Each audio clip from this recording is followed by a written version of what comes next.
Howdy, howdy, partners. Bobby Betts back at it. Your boy just recorded a 40-minute video just for his phone to die, so that got washed right out the door. Your boy's a little buzzed right now. Went out to happy hour on a Thursday night, about 9 Miller lattes deep. It's about midnight. We're about to add 10 to the catalog. And I'm a little pissed off because I had this great breakdown for you guys. I went in deep. I slurred my words. I was having a good time. And then all of a sudden my phone died. So here I am sitting on the floor like a goddamn truck stop lot lizard trying to call her pimp at 1 a.m. And lo and behold, I got to go ahead and break down all these fights for you, all the way through the prelims, all the way through the main event for this Saturday, UFC Fight Night. Magomed Ankalaev is facing off against Thiago Santos. And I got to give the people what they want. I got to give you the breakdown. Bobby Betts, 14.16 units up this year in 2022. Your boy's going on 7 weeks in the green. If we can hit this week, 646, okay? The last 6 weeks, your boy has been positive. Your boy has been bringing in money. Your boy is about to buy a goddamn microphone and make the shit official soon if he keeps winning money. That's just the bottom line, okay? I really do this. So I'm going to go through and I'm going to give you guys the abbreviated version. I'm going to just let you know how I'm feeling. I'm going to just fire from the hip real quick. I'm going to sip my Miller Lite, have a good time. I'm going to make this abbreviated video. So maybe YouTube will be able to upload it, within at least 12 hours as opposed to 24 because I'm not going to be rambling on like a goddamn psychopath. So, start the card off. Nchukwi against Azamat Murzakanov. The guy's got OV. You know me and OVs. He's a Russian. He's going to end up winning the fight. He came in minus 145. Nchukwi plus 125. It's more like minus 180, and Nchukwi is probably pushing plus 150. Murzakanov's got too much movement. He's got too much power. He's going to end up winning a decision against Nchukwi, if I'm going to be honest. I don't think Nchukwi is going to be able to knock him out. I don't think Murzakanov is going to be able to put Nchukwi away because I think Nchukwi is kind of a pussy when it comes to striking. I don't think he throws enough volume. I think he's worried about getting touched himself. And I think Murzakanov is going to capitalize on that. If you give an edge in the grappling, you can give it to Murzakanov, but I think Nchukwi is going to be a little bit too hesitant on the grappling to be able to let it go to the ground. But again, Murzakanov going to be the aggressor at the end of the day. He's going to end up winning that fight. Moving on, Chris Moutinho versus Guido Cannetti. Cannetti fights like a loser every time out. He goes for the leg kicks. He has these big leg kicks that he throws, and you're like, oh my God, this guy's great. And then all of a sudden he ends up getting finished because he cannot strike. He throws one punch at a time. Chris Moutinho, Zombie Boy out against Sean O'Malley. No fear, went out, moving forward, ate a ton of shots, ended up getting it KO'd in the third round, standing KO. But my man was pushing forward. He was pushing the pace. And if you can do that against Sean O'Malley, you can do it against Guido Cannetti. Guido Cannetti against Mano Martinez, who pressured him the entire time. And it was kind of a pussy when it came to pressure, to be honest with you. It was kind of like UFC jitters. That's the only reason that went to a decision. Is because, Cannetti just shelled up. And I imagine he's going to do the same thing against Moutinho. If Moutinho doesn't finish him, which, he very well couldn't because he doesn't have a lot of pop in his shots, but he's definitely going to out-volume him. I see an easy win for Chris Moutinho, minus 140. He's pushing minus 150 right now for a reason. Moving on. Lungiambula versus Cody Brundage. I originally was going to go with Cody Brundage. I'm going to stick with Cody Brundage ever so slightly, but again, this fight's stupid. Lungiambula has the power, but he doesn't really have much striking prowess. Neither does Cody Brundage. He's not really that great of a striker. Got out-wrestled by Nick Maximov, but Maximov's kind of crafty with his wrestling, so I'll cut him a little bit of slack there. Lungiambula, he's strong. He can lay on top of you, but he's got no gas tank. So, honestly, this fight just annoys me the more I look at it. If I'm going to pick anyone, I'm going to pick, I guess, Brundage because he's got more past the victory. But honestly, I'm staying away from this fight because it's so stupid. I think Lungiambula has got a long way to go, and I think Brundage doesn't belong in the UFC. If I'm being matter of fact. Moving on, Sabina Mazo versus Miranda Maverick. I do like this fight. I like Miranda Maverick a lot in this fight. I think Mazo is going to pitter-pat her shot to head kick like she normally does. She's got no ground game. Miranda Maverick, she's a very strong girl. She's one of those girls when you look in a girl fight and she throws her shots and you're like, God damn, man, those aren't the shots I'm used to seeing out of a girl. Those are a little bit stronger. Ran up against a phenomenal wrestler in Aaron Blanchfield, who is going to be on my card as a pick for many, many more cards to come wherever she's on, because she is phenomenal. And she has got a shot to be the champ at flyweight, if that's what weight she fights at, which this bout against Sabina Mazo is being contested at for Miranda Maverick. I got Miranda Maverick. I got her on the feet, honestly, slight edge against Sabina Mazo. And then I got her on the ground heavily. I think she's going to be able to keep it on the ground. She's going to be able to work her wrestling pretty easily against Sabina Mazo. She's going to get back on track. She won that fight against Macy Barber. I don't give a shit what anyone says. The judges are idiots. Moving on, we got Damon Jackson versus Camuela Kirk. Damon Jackson, the Leech, versus Camuela Kirk, who had a good showing against Amirkhani. Amirkhani, yeah, he's a wrestler. He wrestled Kirk down to the ground. He couldn't keep him down on the ground. He tired out. Kirk ended up winning the fight. He ended up winning, he got the better strikes off. I'll give him credit. Damon Jackson, I think he's going to be too much of a leech in this fight. I mean, the guy's worked his jiu-jitsu against some of the best in the game, and he's been able to make a living off of that. I really don't see Camuela Kirk being able to overcome that. If Camuela Kirk was able to get him into the clinch situations and drag him down the ground, I think Damon Jackson is going to be able to drag him down the ground and keep him on the ground, even though he doesn't have as good as wrestling, but he is going to be able to get his hands on him. So I'm going to go edge Damon Jackson in that fight. It's a very close fight. Jackson, minus 115. Camuela Kirk probably moving closer to minus 105. Honestly, I can see it going either way. If Camuela Kirk can keep it on the feet, he's going to win easily. But if Jackson gets into the ground for prolonged periods of time, he's going to win it easily. So it depends on what you like. I personally think Damon Jackson is going to get done. He's got more experience. Moving on, Trevin Jones versus Javid Basharat. I broke this one down way too long in the last video that ended up dying. So I'm going to keep this one short and sweet after a nice little sip of my Miller Latte. Nectar of the gods. A lot of people like Trevin Jones as the underdog in this. I like Javid Basharat. I'll be honest with you. I think his movement, he's in and out, karate stance like Stephen Thompson, very similar. He evades pressure. He goes straight back, but he circles out. And I think that's going to cause a lot of frustration for Trevin Jones, who's going to try to move forward. He's going to throw punches and bunches. Basharat's going to be able to evade. And just when you think he's going to circle out, he's going to jump back in with a 1-2, maybe even get a takedown. Trevin Jones gassed in his last couple fights. Against Timur Valiev, he arguably got finished, but Valiev spent way too much time trying to finish him after he thought he already got the finish with a body shot, and he ended up getting put down. I don't put too much stock in that. Really, I like Javid Basharat. I think Basharat is very athletic. I think his fighting style is very different from the conventional fighter, and I think he's going to win that one. It's minus 150 for Basharat, moving down to minus 145. Trevin Jones, if you like him as the underdog, you're going to get him right around plus 120 to plus 130, probably closer to plus 120 when the line closes when the fight starts. Moving on, J.J. Aldrich versus Jillian Robertson. This is a stupid fight, honestly. J.J. Aldrich, I had her originally because she was the underdog, but the more I talk about this fight, the more I like Jillian Robertson, because Jillian Robertson's wrestling is superior for the female. If you look at her fights, when she wrestles, like, she can grab a single leg and she can run the pike, like, put him down. She's got very good wrestling techniques, and I think J.J. Aldrich hasn't seen those type of wrestling techniques that people have been able to throw at her. It's not going to be a power double up against the cage, fight for a position, fight for an underhook. It's going to be crafty in the center of the cage. Jillian Robertson is going to wrestle her, and she's going to get her down. She's going to be able to keep her down for extended periods of time. J.J. Aldrich, her boxing's okay, but like, she's definitely going to be able to touch Jillian Robertson, but she's not going to be able to put Jillian Robertson out on the feet. So you really got to edge Jillian Robertson in this fight, honestly. Minus 155. Probably going to stay there. If you like Aldrich, you're going to get a plus 115, plus 120.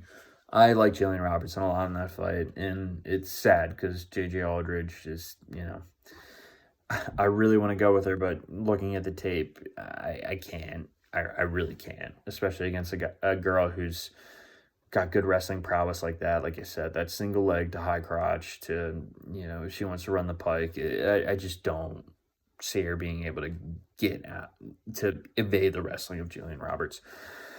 Moving on, Matthew Semelsburger versus AJ Fletcher. This is another one where everyone likes AJ Fletcher as a dog. I absolutely do not like AJ Fletcher as a dog. AJ Fletcher poses a lot of problems for me. AJ Fletcher has a 67-inch reach at welterweight. He's got these Tyrannosaurus Rex arms. Yeah, he's fast. I guess you could call him that, quick twitch. He can wrestle a little bit, but in his fights, when he wrestles, people get up. And against Semelsburger, who's got monster power and has a good one too, AJ Fletcher in all of his fights just eats 1-2s for breakfast. Like, it's not even funny. Like, this dude, straight punches are this dude's enemy, and when he gets hit with the straight punch, he immediately shoots.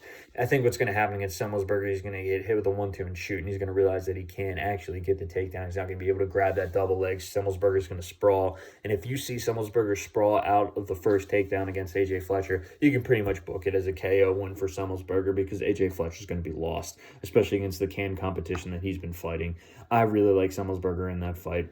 One of my picks is actually Semelsburger prop by KO. I'll touch on that later, but going Matthew Semelsburger in that fight. He's a favorite -200. If you like AJ Fletcher, you're going to get him at +155. Moving on, main card, Alex Pereira versus Bruno Silva. I got Alex Pereira in that fight. Bruno Silva, everyone talks about him being able to wrestle. Alex Pereira's, Michaelitis couldn't out-wrestle Alex Pereira. I don't think Bruno Silva is going to be able to, and as long as it stays on the feet, you got to favor Alex Pereira, the accomplished kickboxer in this fight. Yeah, the gloves are a little bit smaller, but Bruno Silva's got knockout power, so there's always the puncher's chance, but Alex Pereira's got way more past the victory, and Bruno Silva, if he stays on the feet and tries to strike with Alex Pereira, it's going to be bad news for him. I got Alex Pereira. You can get him at -180. You open at -170. He's moving up. If you like Bruno Silva, you're going to get him +150, +160, but I really don't think Bruno Silva's a play there. A lot of people see value in him because of his mixed game, but Alex Pereira is no slouch. All he's got to do is keep on the feet. If he gets taken down, he gets back up to his feet like he did against Michaelitis. It's going to be game over. Drew Dober versus Terrence McKinney. This is another interesting one. I'm going to edge Drew Dober in this one. I think McKinney may have bit off more than he can chew. I think it's going to be a close fight, honestly, but I got to give it to Dober, who is the more well-rounded fighter. Should I say well-rounded? No. McKinney's very athletic. Like, this fight sucks because it should be closer to even, but McKinney's taking it on short notice, which really just throws the kibosh and everything. Like, if McKinney had a full fight camp, I would probably take McKinney because he'd still be the underdog at, like, probably right around, like, +125. But he's going to be a heavy underdog against Dober, who's going to be -180. He's actually moving down, probably, like, -170, and McKinney's, like, +145. But the short notice is what really worries me for McKinney. I don't like guys like with that turnaround, especially Murzakanov against RDA. Like, you saw what happened last week. Like, it was just a mauling. I don't think it's going to be like that. But Dober, he's got enough wrestling in his background to be able to, I wouldn't say not get taken down, but if he does get taken down, he's able to, grab an underhook or grab, an overhook, get back up to his feet and just cage walk, basically. Terrence McKinney, he's very athletic, but he does have a propensity to slow down unless he's able to get that top control like he did against Ferricium. He's got explosive shots, which, does worry you, but Drew Dober has been in against the best of the best. I mean, he's fought Brad Riddell to a decision, a very hard-fought decision. He's starched dudes like Nasrat Haqparast. He's starched dudes like Alex Hernandez, who, I'm not too high on Alex Hernandez, but he's doing what he needs to do. And that Islam Makhachev fight, I'm not going to put too much stock into it because McKinney's not going to do what Islam Makhachev did. McKinney is good on the ground, but he's not Islam Makhachev good on the ground. Dober was able to last the third round. I got to edge Dober in this one, but again, I think the line should be closer than it is. If McKinney had a full camp, it probably would be closer to, even, and I would edge McKinney if it wasn't short notice, but not a big short notice guy. All right, Khalil Roundtree Jr. versus Carl Roberson. Again, I got the over in this fight because I think each guy is more methodical than people lead it to be. Khalil Roundtree was aggressive against Bukauskas, but in his past fights, he's been very timid. Roberson, being a good kickboxer that he is, he picks apart at the legs. He throws 1-2s down the pipe. He takes his time as well. I got Roberson in this fight because he does have the grappling advantage, and he does have a decent strikes on the feet when he does decide to let his hands go. I don't see Roundtree being able to knock him out. Which is why the 1.5 over is appealing to me, because I'm not too confident that Roberson's going to get the job done. Gun to my head, I do go with Roberson, but the 1.5 over really is appealing to me, because I really do think these guys are going to have a methodical approach. I don't see either one of them being able to knock each other out early on the fight. Moving on, Super Sadiq Yusuff versus Alex Caceres. I was thinking about Alex Caceres in this fight, but honestly, Sadiq Yusuff, if you go back and look at the tape, Caceres leaves himself open too much against Sengwu Chong. I'm probably mispronouncing the guy's name. If we go see his past fights, I think it was Sengwu Choi,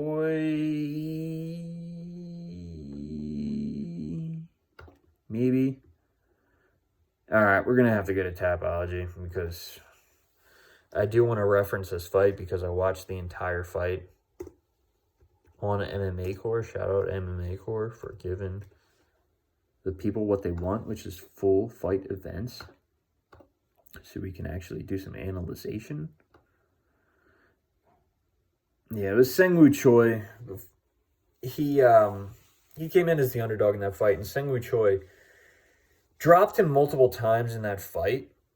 And I believe there was either a groin strike or an eye poke. I think it was a groin strike that ended up keeping, I don't know, Alex Caceres' wits about him because he got that break. A round goes into round two. I mean, round one was decisively won by Seungwoo Choi. Round two, Caceres is able to grab his back. Seungwoo Choi all of a sudden looked lost and just hesitated for a split second, and all of a sudden, Caceres locks up the choke, ends up getting a rear naked choke. I don't see that happening against Super Sadiq Yusuff. I think Yusuff is too strong on the feet. Caceres leaves himself open, like I said, against Seungwoo Choi. He got dropped a couple of times. Against Yair Rodriguez, I mean, you can see the openings that he leaves on the feet. He is a wild striker, which makes him a fan favorite because he's not afraid to scrap. But at the end of the day, I think Super Sadiq Yusuff, with his crisp striking, his 1-2s, and his very tight guard, and also his wrestling prowess, not going to have a problem against Bruce Leroy. I see him winning that fight. Moving on, we got the co-main. Yep, Marlon Moraes versus Song Yadong. It's another one. Song Yadong's minus 250, and he's minus 250 for a reason. Marlon Moraes, if you like him as the underdog, you're going to get plus 185. As much as you want to go with Moraes, the chin's just not there. He got knocked out by Rob Font. He's got knocked out by Corey Sandhagen. He has been proven to have a weak chin. He almost starts Murad De La Vichy. De La Vichy showed that he's durable, got back up, and then Moraes tired out, ended up getting finished. Song Yadong's got a gas tank, man. Song Yadong is a very solid fighter. His only loss out in the last couple of fights has been against Kyler Phillips, and that arguably could have been a win for Song Yadong, but those two went at it, and they're two quick twitch guys, and those two guys can really strike. And I really think Song Yadong, when he hits Marlon Moraes, it's going to really do damage.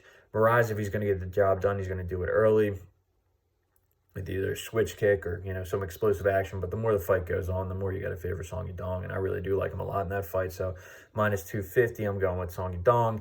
Main event, Magomed Ankalaev versus Thiago Santos. Another one, this is a no-brainer. I mean, if you're betting on Thiago Santos, you might as well just burn your money right on the spot. Magomed Ankalaev's going to win this fight. I got Magomed Ankalaev being the future champ at 205 at light heavyweight. Honestly, I think his striking's too crisp. I think his all-around game is just phenomenal. And I think if he fought Glover Teixeira, Petrocha, the two guys that are going at it for the light heavyweight crown / belt at this point, I think he beats both of them pretty easily, to be honest with you. I think Ankalaev is going to be able to have his way in this fight. I think he's going to pick him apart on the feet. I think he's ultimately going to be able to get the finish if he wants to be aggressive enough. If not, it's going to be an easy decision for Ankalaev. Really, I mean, he's probably minus 600 at this point. I got him at minus 400 right around there in some of the parlays. So, there's probably going to be some juice to the parlays that I'm spitting at you as far as the odds are concerned, because what I got 2 days ago was pretty solid. I apologize the video didn't come out sooner, but Magomed Ankalaev is a safe bet. I would even risk the Magomed Ankalaev finish. I really think he's going to put a stamp on this one. So if you can get him by TKO or KO, might be worth it. You're probably going to get minus 170 odds, close to around there. That concludes the review portion of the video, so I'm going to run through the bet portion of the video real quick. Straight plays, I got one unit on Semelsburger by KO, plus 110, like I alluded to. I think AJ Fletcher's reach is going to give him a lot of problems in this fight. Semelsburger's got a reach advantage of about 8 inches, uses it well, straight punches. I think he's going to end up getting the KO. Then I got one unit on Aldrich versus Roberson to end in decision. Like I said, I think Robertson's going to be able to work her wrestling. I think she's going to win the fight, but I don't think Aldrich is going to get some... I don't think she's going to be able to submit Aldrich. I think Aldrich is going to be able to... She's not going to be able to get up right away, but she's going to eventually get up. There's going to be a little bit of, exchanges on the feet. She might get the better of him, but at the end of the day, I think Robertson's going to just wear her out with her jiu-jitsu. But I don't see Aldrich getting finished in that fight, so I'm going to go with the decision minus 110. Parlays, I got 5 of them. I got First one unit, Maverick, Ankalaev, and Yadong. You parlay them together, you get plus 124. Probably going to get closer to plus even odds now with Ankalaev skyrocketing from minus 400 to minus 600. But those are my 3 favorites on the card. If I had to pick 3 people that I thought were absolutely going to win their fights, those are the 3 that I would pick. Moving on, Javid Basharat and Magomed Ankalaev. You parlay those together, you get minus 101. Like I said, you're probably going to get a little bit more juice in that, probably minus 110, minus 115 with those odds. Basharat is moving the other way because people are throwing in money on Trevin Jones, but I really do think Basharat is going to be able to win that fight. He's going to give Jones fits. It's going to be a very frustrating fight for him, and I like Ankalaev for many reasons, like I just stated. Moving on, I got 1 unit on Sadiq Yusuff and Alex Pereira. You parlay it together, you get plus 122. Those odds are probably going to be pretty true. I'd be surprised if you get any juice on that line. Probably going to be plus money there. I really do like Super Sadiq Yusuff against Alex Caceres. I don't see Caceres being able to take that, to be able to dictate the pace in that fight, and Yusuff's going to be moving forward the entire time. Not going to be able to get him to the ground. Alex Pereira, sniper on the feet. Bruno Silva is going to be in for a tough fight. Moving on, got 1 unit on Semelsburger and parlayed that with the over 1.5 rounds against Roundtree Roberson. Again, Roundtree and Roberson, both guys got pop in their hands, but they're both very tentative, and I really do think neither one of them is going to put each other down in the first round.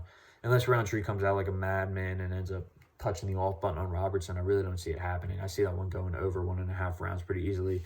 Parlay those 2 together. I think those odds will stay true. You get around plus 126. I don't think you're going to see much juice on that. I think it's going to be an easy plus money parlay if you choose to tail that. And then you got the Hail Murray parlay. We're going to put 0.3 units on it. So we're going to go with Chris Moutinho, Super Sadiq Yusuff, Song Yadong, and Matt Semelsburger, and JJ Aldrich. We're actually going to take Aldrich out, and we're going to put in Jillian Robertson. So we're going to do Chris Moutinho, Super Sadiq Yusuff, Song Yadong, Semelsburger, and Jillian Robertson. You parlay those guys together, and you're going to get close to plus 800 odds, 8-1. So if we're putting 0.3 down, it's going to net us a pretty penny. So just to recap, we got 5 parlays. We got Maverick, Ankalaev, and Yadong, plus 124. We got Basharat and Ankalaev parlay, minus 101. We got Super Sadiq Yusuff and Alex Pereira parlay, plus 122. We got Semelsburger in the over 1.5 rounds in Roundtree and Robertson, plus 126. And we got the 0.3 unit Hail Murray parlay, Chris Moutinho, Super Sadiq Yusuff, Matt Semelsburger, and the quick change at the last second, Jillian Robertson, right around plus 800, 8-1 odds. We put in $20 down. I'm about to win 160. That concludes it for Bobby Betts Fights. It was a quick rundown this time. Bobby Betts Fights is on another level. Like I said, we're going for 7 weeks. And don't let the drunk face fool you, all right? Just because I've been drinking a little bit of Miller Lights tonight doesn't mean that I haven't been putting in the legwork, watching hours and hours of fights all week, trying to come up with this. Because this is a winner formula. This has been winners 6 out of 6 weeks. We're going on 7 weeks. So don't hate the play, hate the game. If you decide to tell me, this is not financial advice. Just a man who loves UFC and likes winning. Cheers.